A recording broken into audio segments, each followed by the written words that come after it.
This one here is the Singer 15.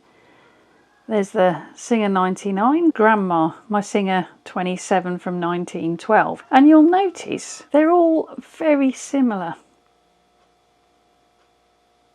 in body style, which makes my life a lot easier because it means I can oil them in pretty much the same way.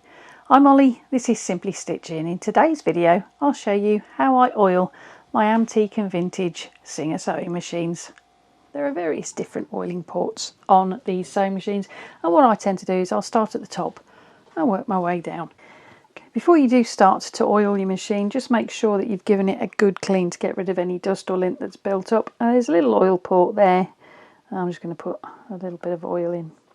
I'm also going to put a little bit over here, just behind that wheel, and then just turn it to work it through just a bit. There's also a rather large hole just there, and what this does when you pop the oil in is it gets to the inner workings that you don't necessarily have access to through any other port. And you've also got some holes here which do the same. They just get into those working areas inside the machine that you can't access or can't reach easily, and then I just wipe off the excess oil. I'm not too worried about it going all over the machine because it's not going to hurt it. Just to work it through. If you turn the machine around, there's this little access area here. I'm going to just take that off for a moment. And that helps you get into the internal part of the machine, which also needs a bit of an oil. If I just shine a torch on that bit for a minute so that you can actually see what's going on in there, you just want to put a few drops in there on the mechanism just to oil the bits that you can't get to otherwise.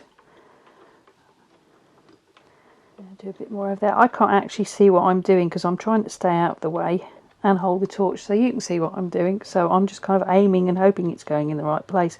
It doesn't really matter that much because it'll just drip straight through to the bed underneath, but as I've said previously, you want to be oiling wherever metal hits metal, and you can always wipe it away with a cloth after you've finished oiling it as well.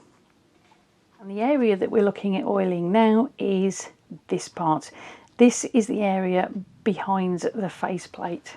What you need to be oiling on this one is all these little moving bits and bobs.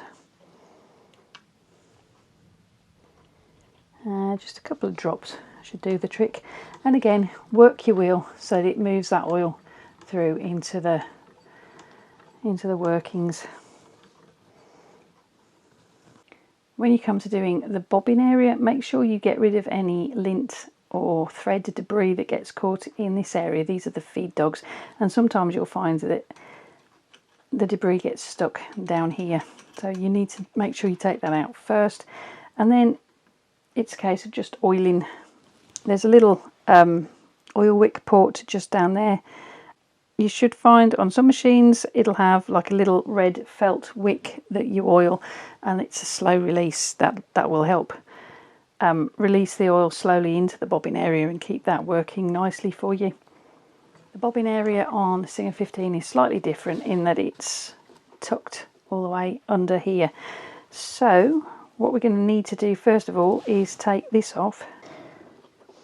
One of the most annoying things about sewing machine designers, makers in general, is they always seem to put the screws that you need to get out right where you can't get at them. That's got it. And this is what I meant by make sure you get rid of the lint debris before you start oiling the bobbin area. As you can see, there's quite a bit caked on. If I just take the foot off a minute, make sure that needle's out the way, and take that foot off so you can have a look at the feed dog area for a moment.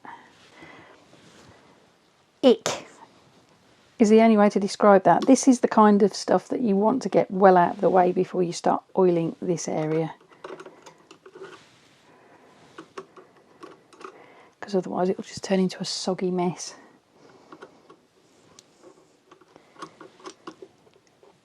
Gosh, that hasn't been cleared for some time, has it?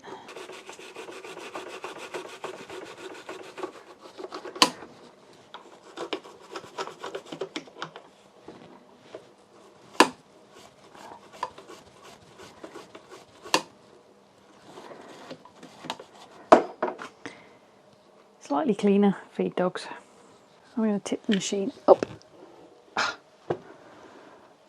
Rest it on the windowsill for a moment and just take a look at the underneath. It's actually not looking too bad considering the feed dogs were in such a state. Brilliant thing about the design of the bobbin housing on these particular Singer 15s is you can actually see straight through them, so you can see if there's any lint stuck in there, and it's looking pretty clear now. And this is the same on the 99, the 66, the 27, is you just want to give them a little bit of an oiling on the points that where the metal touches other bits of metal. Okay, and again, just work the oil through by turning the hand wheel for a few turns.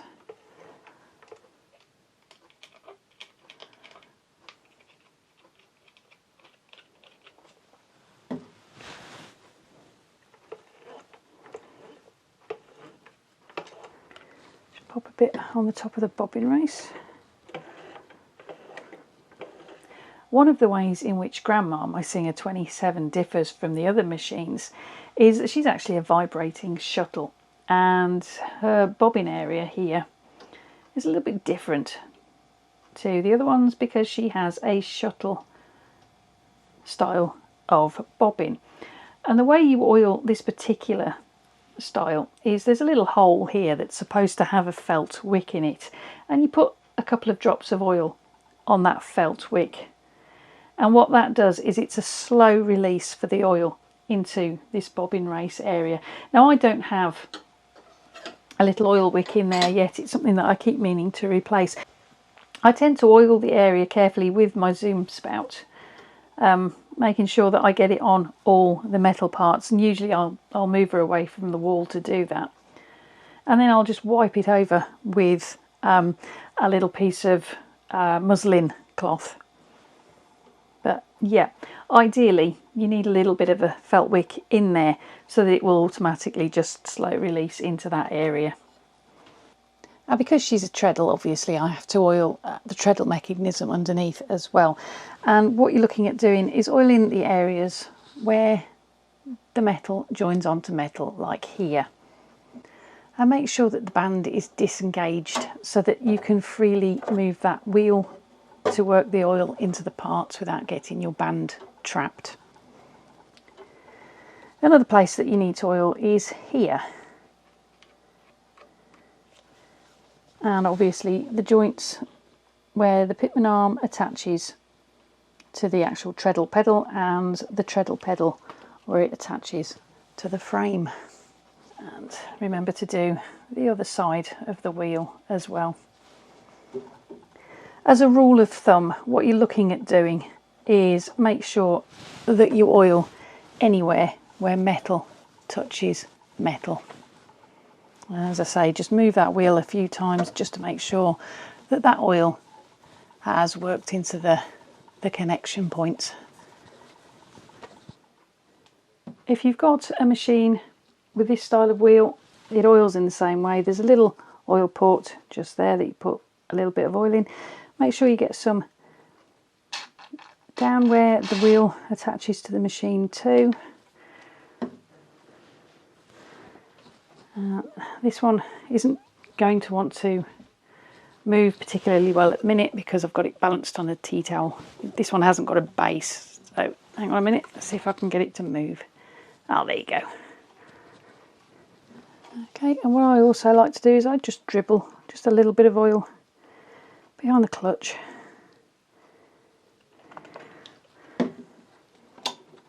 I'll just wiggle it a few times to get that oil to go down there.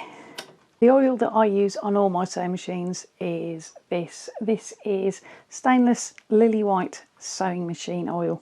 and I'll put a link in the description box to where you can buy this. You can actually buy it from big box stores, sewing machine dealers, as well as online outlets like Amazon. I'm an Amazon affiliate.